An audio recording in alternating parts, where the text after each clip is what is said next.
Hello and welcome to Radically Alive Women Edgecast. James Samuel. Thank you, Julia. And I have to state that I'm scared because I am a man in your Radically Alive Women's Edgecast. And I think it's probably common for men, but I'll speak from my own place that my identity is bound by how people see me. And I'm scared that I get to be seen as incompetent. And if I'm seen as incompetent, then somehow I have an identity of being incompetent. So yeah. So I'm going to put that to one side and let's see where we take this conversation. Thank you.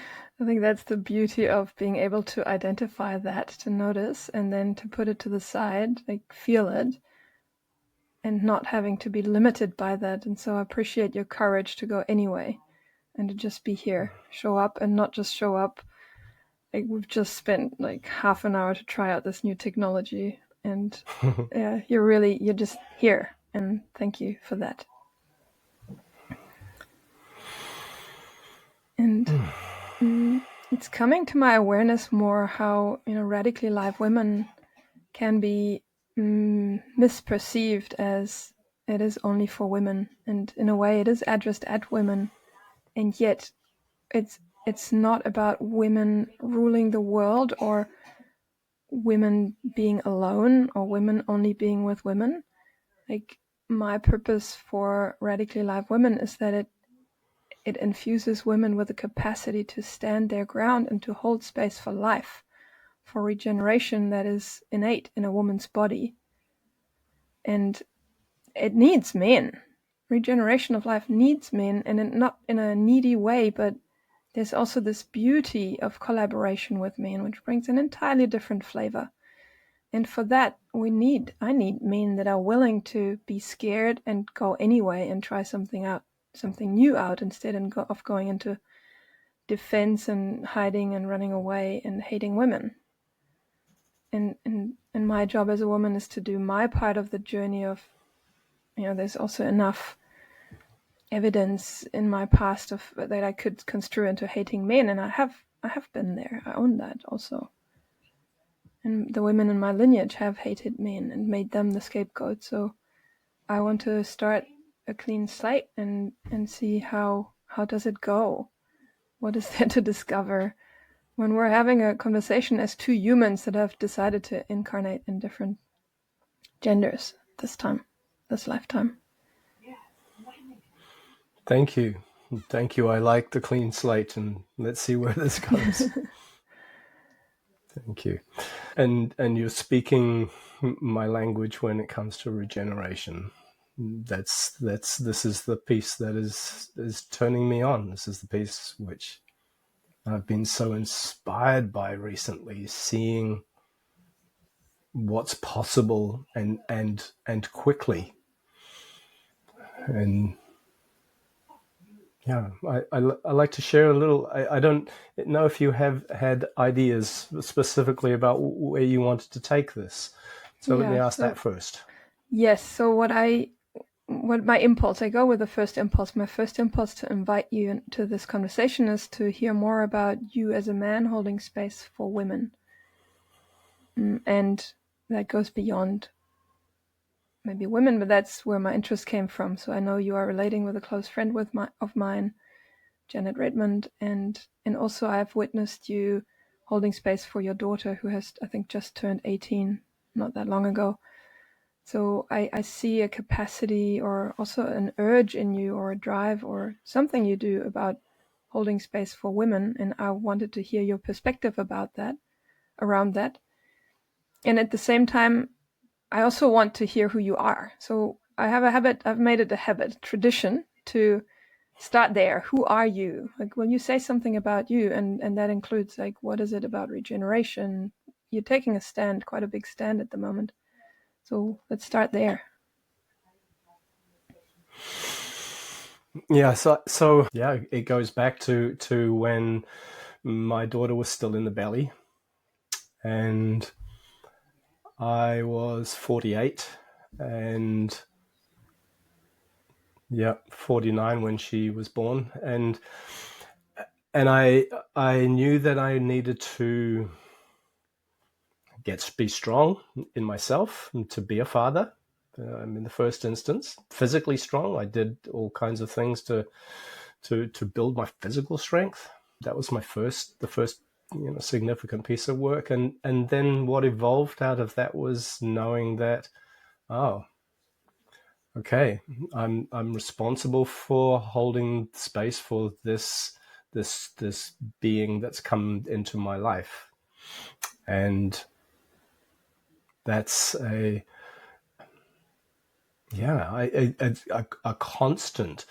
It's a constant in my life. It's like, okay, well, how do my decisions impact and affect her? What am I communicating to her? What am I leaving her? What's the world that I'm leaving? And sometimes those are very close decisions, and sometimes they're much bigger decisions. And part of the space where I've chosen to work is in our food system, because I've noticed that our food system is at the root of a lot of problems, a lot of societal problems, a lot of individual health problems, a lot of financial issues, and well-being of not just humans but all the rest of life on this planet has been impacted by an industrialization of our food system, and I don't accept that. And I have worked at lots of different layers and levels to see where I can have impact, where I can, where's the fulcrum, where's the point of where I can put my lever and put my weight to shift something. And so where that's led me to is regenerative agriculture and to syntropic agroforestry as two specific pieces of work, one working with animals and one working predominantly with plants, as ways that regenerate ecosystems to create an abundance of healthy food for humans, while also enhancing and developing and evolving and regenerating entire ecosystems, so that it's not one or the other. It's food in the context of regeneration. And where that's leading, and Janet and I had a conversation this morning, which I am really glad about, which is the piece of regeneration, which is the human piece. Like it's not just a recipe. It's not something to do out there in the world. It's something to do in here, and it's about building the bridges and building the connections at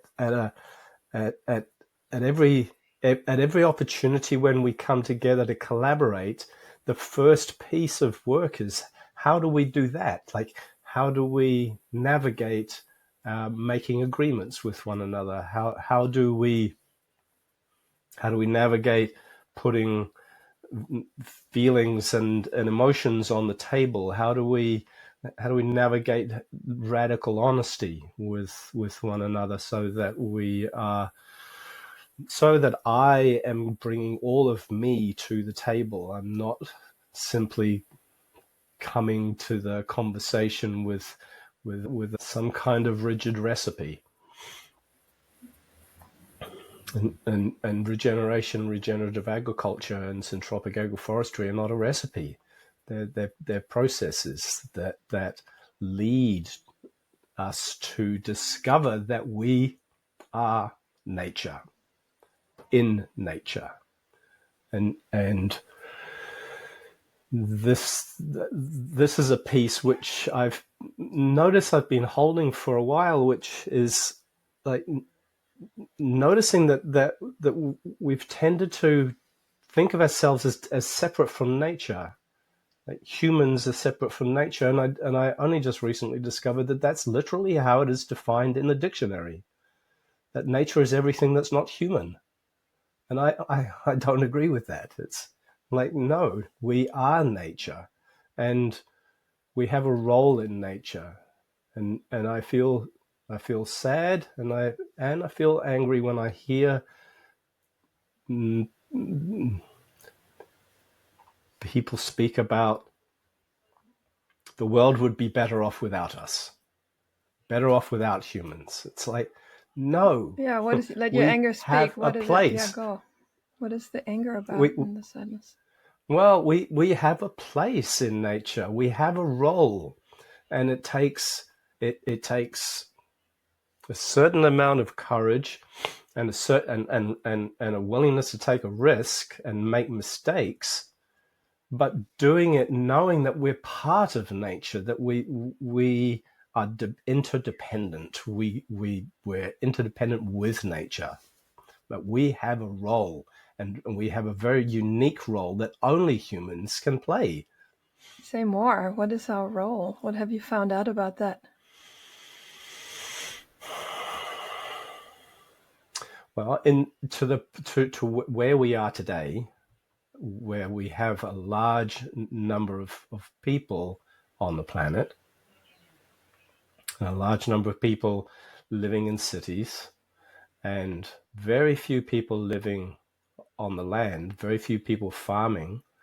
There's the number of people who are actually involved in producing the food, growing the food, nurturing the plants and the animals to create food for people is really, really small compared to what it may have been in the past.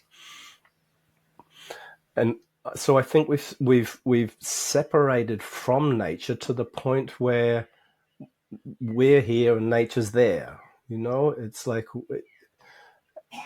but what we can do and what I've discovered is that if we take syntropic agroforestry, which is multi-layered systems of mostly perennial plants, our role in that is to design the systems with abundance, with diversity, and to have an actively destructive role in the system periodically that shocks the system and causes a burst of growth in the system.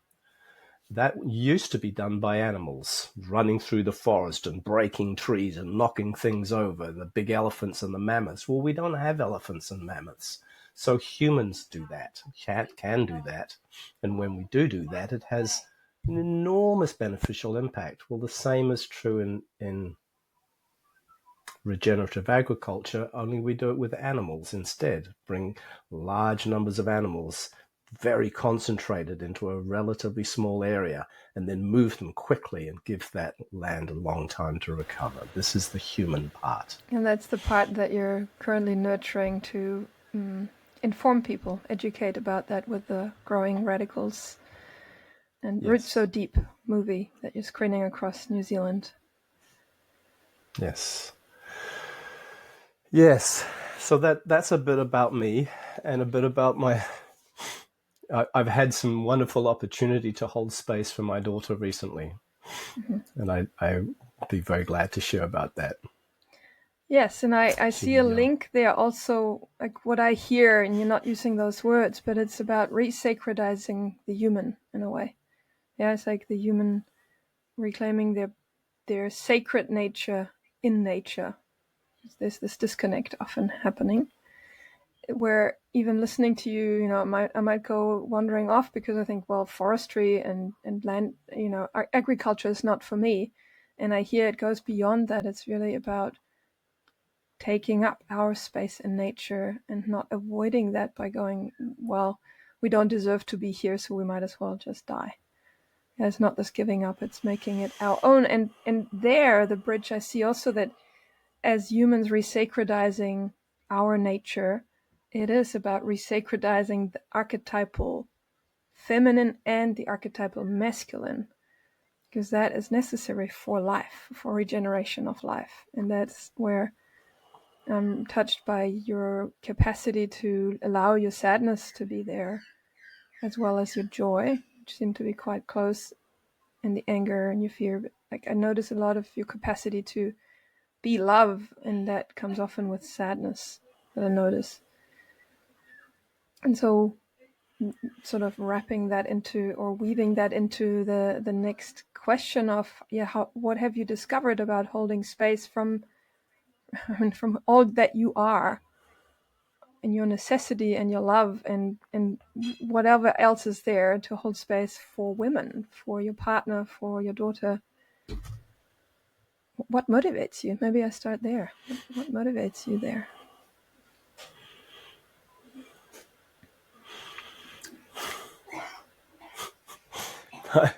I want to see my women thrive.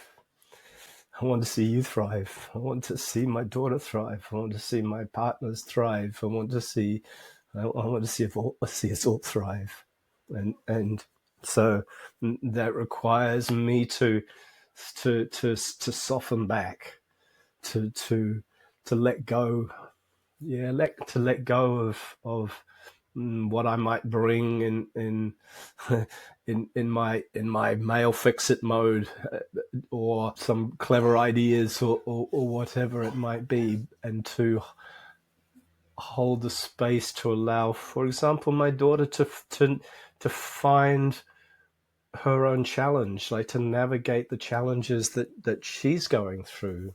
That as an 18-year-old, she's leaving home. Next month, she leaves home. She goes to another city. She goes to university, and she'll be there for however long she's there. And that's part of my space holding for her, is to say, okay, here's some support. I'll give you this, and if you choose to stay for 3 years or 4 years and do this course, I have your back. If you choose to leave and run away to a circus, I have your back. It's like you're making your own choices. You're a young adult. And yeah, she came a few weeks ago to Gisborne, where we're staying at the moment. And she came to the Rhythm and Vines concert, which is like a classic modern culture initiation for young people leaving school. You know, it's that sort of event. 25,000 people, and she was really apprehensive. She didn't know if she would make it. Like the being sociable for all of those hours of 4 consecutive days without being able to, go away to her room and just like hide away in her own little world. She was nervous about how that was going to go. She was nervous about the rain. Well, it turned out that it was the wettest Rhythm and Vines concert ever. And when we picked her up, she was literally covered in mud. And we took her to the airport and hosed down her suitcase. They had a hose there at the airport for all these people coming from the concert. And I held her, and I could feel her body relax, like layers of it. And I just held her, and I said, "You did great. You did great." And that was it. It was just like she discovered she was more capable than she thought she was, and I celebrate that. And it broke her. She the tears were there in her eyes before she left. And then within 24 hours, she was messaging me saying, "Oh, I miss it. I want to go back." It's like, okay, great. You're growing, like this is my, this is how I can hold space for you, is to let you discover your own edge, and not fix it. And when she asks me questions, or she writes me a message, and I know there's a coded request in it, I don't accept it. I don't. It's like I don't respond to the hidden request. It's like, no, if you have a request, then I require you to ask it of me. And she's learning that, and I'm so glad. I'm so glad that she's discovering her own ability to ask for what she wants. Yeah. Yeah, I hear there you refuse to rescue her in a way. Yeah, you refuse to take her power away by saving her from her own courage that she will need to develop as an adult. And I think that is stepping out of an old contract that men and women often have, and not just men and women, can also be between men and between women. This contract of, well, you want something, I can feel it, I can read it between the lines, but you're not saying it, but I'll give it to you anyway because it makes me valuable, and then you need me, and then I get to be a good person, and then in a way that can often in a hidden way also go further in terms of, yeah, and then you owe me when I need something, and it becomes this really sticky unconscious shadow game.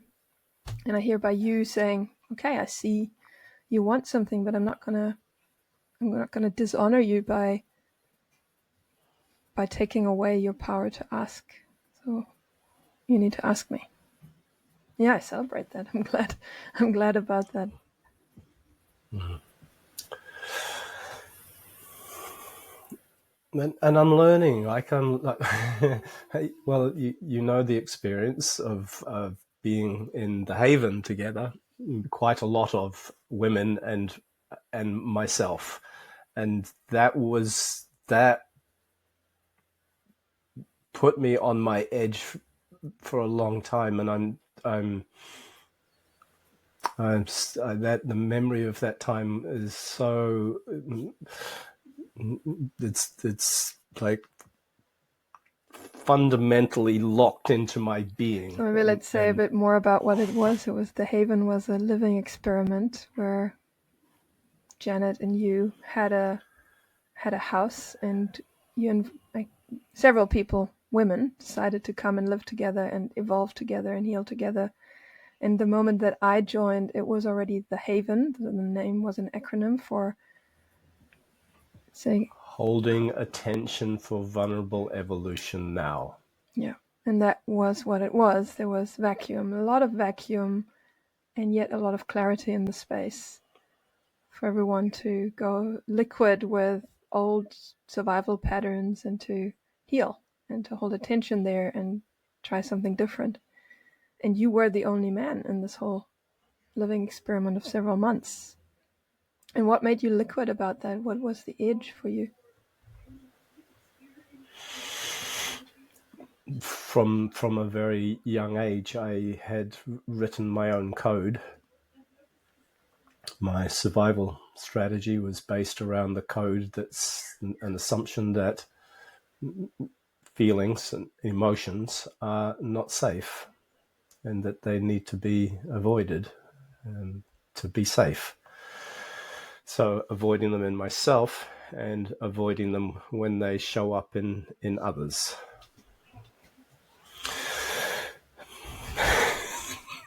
And yeah, I was on my edge most of the time, and yeah, sometimes I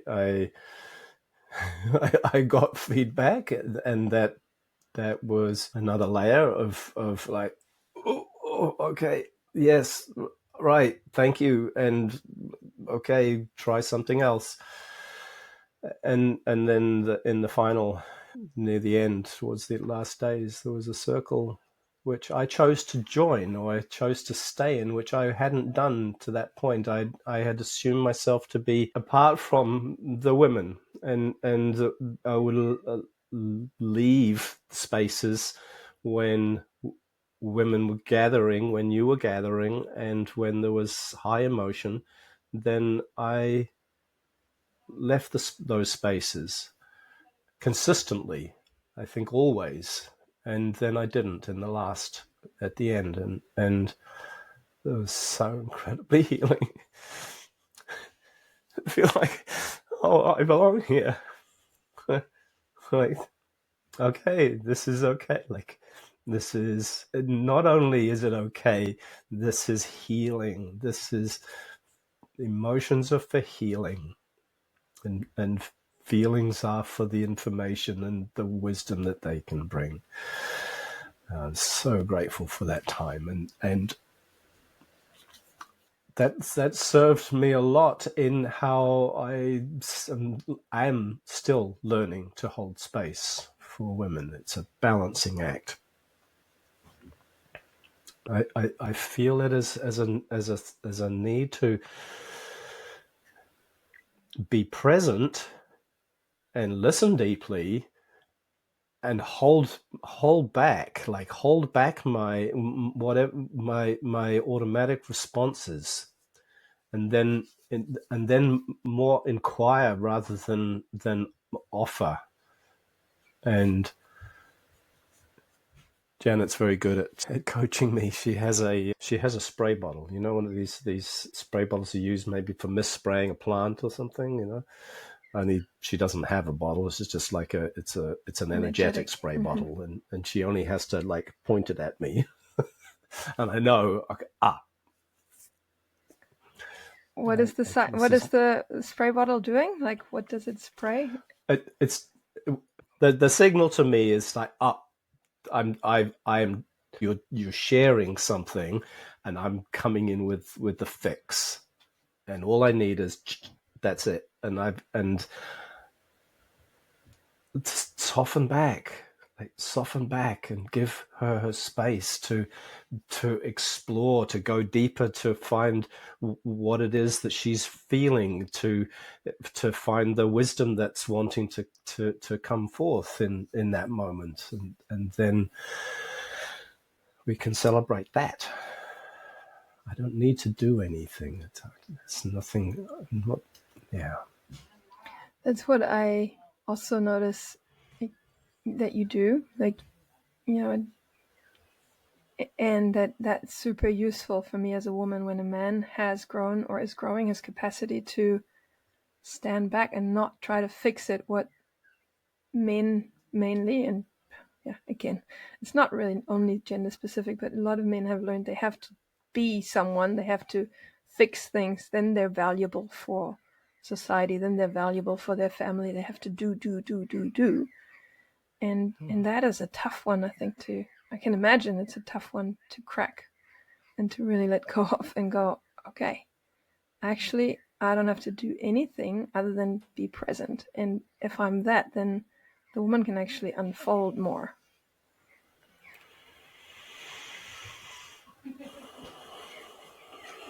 Yeah. That's it.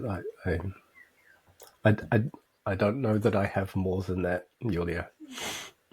That's I'm glad that I have that much, because I haven't, and it's been painful.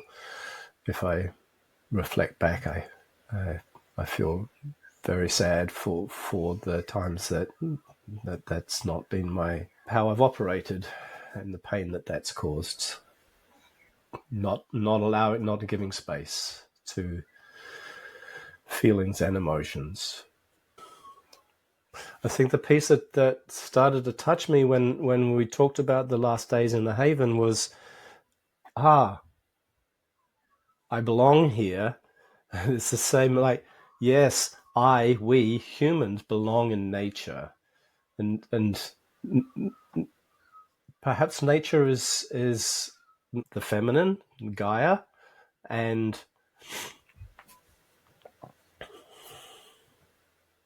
we all belong there. We all have a role. We're part of, and yeah, perhaps that's what this has allowed me to see is the absolute clarity that we belong, and we have a very important part to play, and so then it comes to this relationship building, bridge building piece, which is, okay, we're not alone. We're in this together. We're creating these opportunities to heal land, and we can't do it unless we have gone through some degree of our own healing and are making the links and the connections with each other. So there's this beautiful now weaving of the human regeneration, the building of the culture that has been, that is possibility management is really taking a stand for. What is the next culture? What does that look like? How do we interact with one another? How do we navigate? How do we communicate? How do we make agreements? How do we put it all on the table in ways that are conscious and free energy and attention to then be able to do this other work, this very hands-on work with plants, with animals, with Gaia, with the earth. Like, I want for that work that we do within the possibility management culture to then ripple out. Okay, now how does that manifest in the world? How does that manifest as in our environment? How do we do that?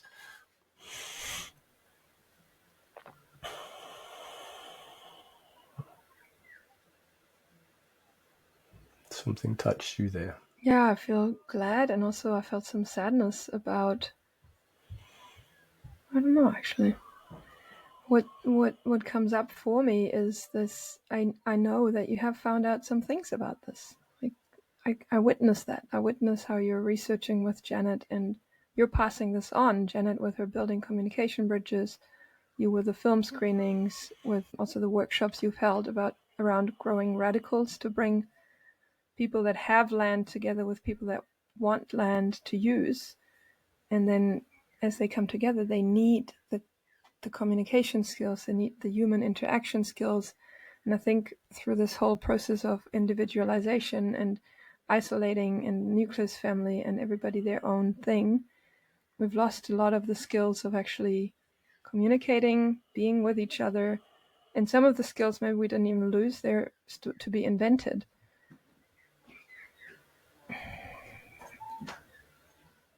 Yeah, and maybe to come sort of to an ending, I have another curiosity bubbling in me about what is the path? Sort of, what is a path for men, and what is a path for me as a woman to be also a stand for men? Because I see it's not a one-way road. It's not men have to hold space for women. I see, it's also, how do I, as a woman, hold space for a man to let his survival mechanism of having to fix crumble and fall apart? And I've tried that a lot with anger and it doesn't really work, or it only works to, sometimes it might be necessary, the clarity of anger, or also the rage that I have in my woman's womb from thousands of years of patriarchy. And when I see a man that's really clinging to that, I might have to get that dragon out. But there's also, I see you being an invitation for something else. And do you have anything about that?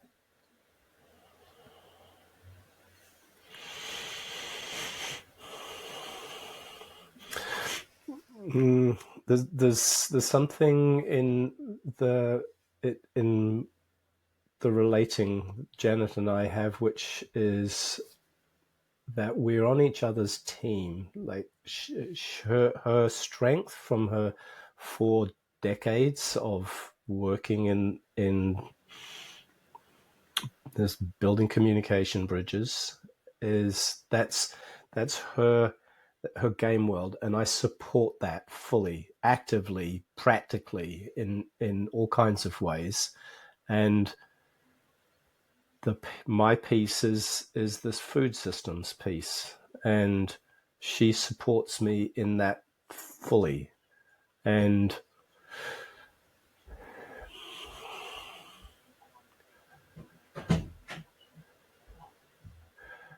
what I hear that you're asking is for something something for you, some way for you, a way for you, a way for women to be in support of men, and I'm not sure how that goes. I think the question comes back actually also to you. It's like, what do you need as a man to be able to unfold yourself more, to become radically alive as a man? Yeah.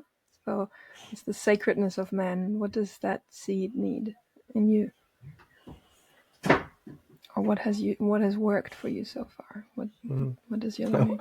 Well, what's worked is the love of a woman.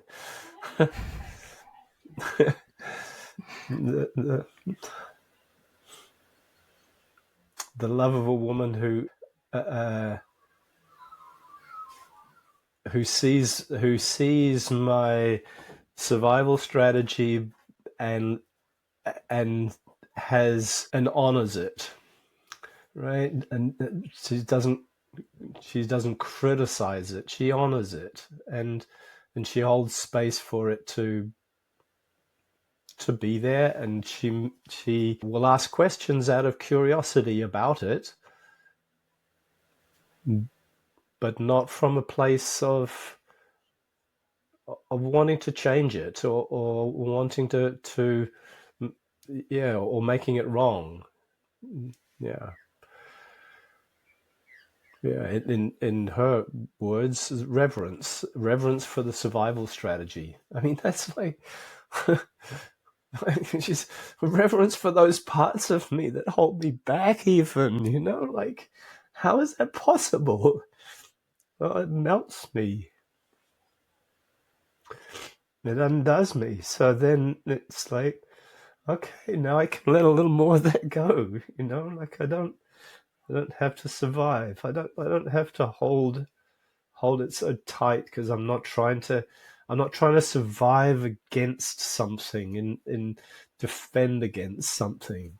So, yeah. I'm glad you bring this piece. It touches me, and it's important. Thank you.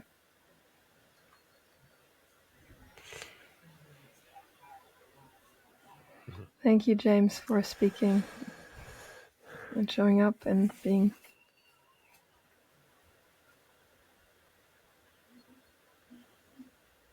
Thank you for the invitation, Julia, for opening the space, and for this space and all the spaces that you hold for these conversations.